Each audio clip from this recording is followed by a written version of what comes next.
I rise today on a matter of personal and collective privilege to address a pressing issue of utmost national importance. For far too long, our Filipino people have been left uncertain, confused, deliberately kept in the dark regarding the true intentions behind the continuing and increasingly belligerent efforts to append the new Senate leadership and, worse, to amend the Constitution. The Filipino people deserve clarity. The Filipino people deserve honesty, and above all, the Filipino people deserve at least the truth. Madam President, today I will not rely solely on my own words. I will present before this chamber a short video containing documentation, footage, and statements directly connected to the ongoing efforts toward term extension and charter change. With your permission, therefore, may we now direct the technical team to play the video presentation. Impeachment, no elections, term extension. Ito ang inaatupag ng ilang mambabatas na nagiging mambubutas ng sikmura ng taong bayan. Inuuna ito kesa gutom, trabaho, kalusugan, kabuhayan. Gusto nilang pahabain ang paghihirap ng Pilipino, gusto ata nilang gumapang ang bayan sa dusa, gaya ng paggapang ng mga buhaya sa kaban ng bayan at konstitusyon. Ginoong Pangulo, Ginang Pangulo, hindi ko inaakalang aabot sa punto ng buhay ko na ako, isang Marcos, magtatanggol ng 1987 Constitution, isang saligang batas na isinulat laban sa aming pamilya. Pero sa huling pagbisita ko sa libingan ng mga bayani sa puntod ng aking ama, pinaalala ako ng mga katagang nakasulat sa kanyang himlayan, Pilipino. At bilang Pilipino, bilang isang lingkod bayan, bilang isang kaisa-isang anak ni Ferdinand Marcos na may lakas ng loob na tumindig para sa ating bansa, dapat protektahan natin ang saligang batas ng Pilipinas. Nitong mga nakaraang linggo, hindi lang ako basta Pilipino, hindi lang ako basta senador, naging reporter pa at vlogger dahil walang mag-cover sa totoong nangyayari. Pero napakaraming nagko-cover up sa mga korap na politiko. Kung meron nakakaalam sa galit ng bayan pagdating sa pagpapahaba ng poder sa kapangyarihan, nasa unahan na ako ng listahan. Hindi ako makakapayag na walang maisabuhay sa mga aral ng kasaysayan. Noong naharang natin ang PI na yan, People's Initiative, noong Enero 2024, hindi naman sila tumigil. Noong 12 ng Agosto 2025, unang inihayag ni Bongbong Marcos ng ating Pangulo na hindi niya tututulan ang isang Constitutional Convention o CONCON upang ayusin umano ang mga butas sa saligang batas, kasunod ng pahiwatig ng Kongreso na sumusuporta nito. Pagsapit ng Nobyembre, nung nakaraang taon din, naghain na si Congressman Ronaldo Puno at mga miyembro ng NUP, National Unity Party, ng House Bill 5870, naglalayong magpatawag ng Constitutional Convention upang magmungkahi ng mga amyenda sa konstitusyon.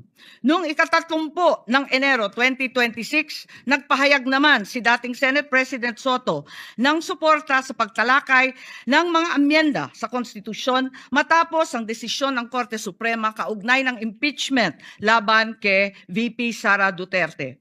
Agad itong ikinatuwa ng tropang NUP na nagsabing mahalaga ang kooperasyon ng Senado upang maisulong ang mga reforma sa saligang batas. Gayunpaman, noong ika-31 ng Enero 2026, sumagot ang Malacanang, hindi raw prioridad ang charter change o CHACHA dahil nakatutok umano ang Pangulo sa mga isyong pang-ekonomiya. Isang pahayag na inilabas matapos magpahayag ng suporta si SP Soto noon sa pag-amyenda ng konstitusyon. Sa gitna ng debateng ito, naghain noong ika-7 ng Pebrero 2026 yung dating ARTA, Rabindranath Kilala, ng isang radikal na panukala, buwagin ang Senado, pati na rin ang Kongreso at lahat ng lokal na sanggunian, paltan ng isang National Legislative Assembly, maari umano makatipid ng hanggang 1 trilyong taon-taon. Noong nakaraang buwan, formal din hinikayat ni Congressman Puno at ng NUP ang liderato ng Kamara na simulan ng pakikipag-usap sa Senado hinggil sa charter change sa pamamagitan ng Constitutional Convention. Ginamit pa nila ang pagiging bukas ni SP Soto sa constitutional amendments bilang oportunidad para sa koordinasyon ng dalawang kapulungan. Sa huli, noong ika-14 ng Mayo 2026, Mariing itinanggi ng Malacanang ang akusasyon ni Senate President Alan Peter Cayetano na sinusubukan ng palasyo pahinain ang Senado. Binigyan diin ng palasyo na hindi pinag-uusapan ng Chacha at inulit ang pananaw ng Pangulo na hindi ang pag-amyenda ng saligang batas ang sagot sa kasalukuyang problema ng bansa. Ngunit hindi ito ang nangyayari sa labas ng palasyo. Ang NOEL at term extension ay buhay na buhay sa mga patay na patay sa kapangyarihan. Pagkat sa kasalukuyang ika-20, ika-20 Kongreso, maraming panukalang naglalayong baguhin ang konstitusyon.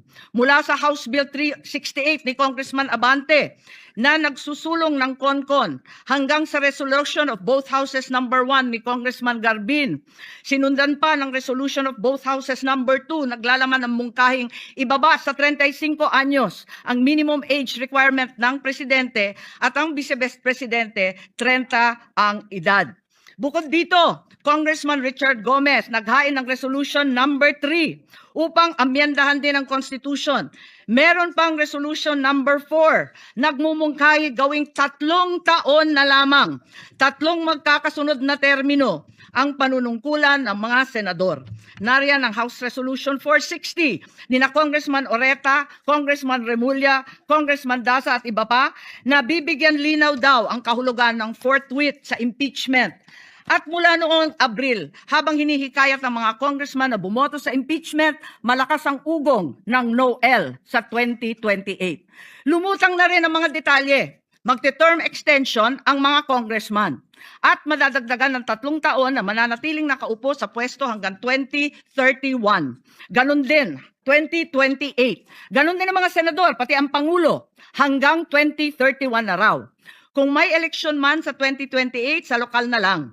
Kaya, Visayas o Mindanao ka man, suportado ng iglesia o hindi, walang problema dahil walang eleksyon. Kaya ang tanong ngayon, ayaw ba talaga ng palasyo sa Chacha o kunwari lang? O talaga bang wala ng respeto sa Pangulo?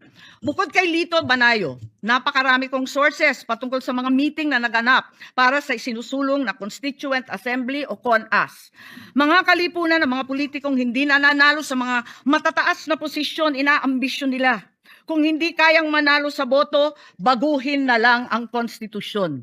Noon pa man, hindi ako naging hadlang sa pagbabago, kung para lamang sa ekonomiya at ikagiginhawa ng buhay ng Pilipino. Pero, magagaling ang mga buwaya, tahimik na gumagapang upang malamon pati ang konstitusyon. Kung nagsisinungaling ang mga nagsumbong sa akin, kung sasabihin kasinungalingan ang sinabi ko ngayon at ang pinalabas, hinihikayat ko ang mga senador ngayon sa ating bulwagan. Ipangako natin sa taong bayan na may eleksyon sa 2028 mula sa presidential hanggang sa lokal. At Madam President, magiging masaya akong mapatunayan na mali ako dahil ibig sabihin nun, mananalo ang tama. In the interest of time and that this chamber may proceed with its scheduled legislative business, I will not entertain any interpellations at this juncture and would rather allow the facts in the video as well as confronting this nation to resonate fully with this chamber and the Filipino people. I urge this body to look deeply into what we have witnessed today, act with vigilance, courage, and fidelity to the Constitution we swore to defend. Maraming salamat po.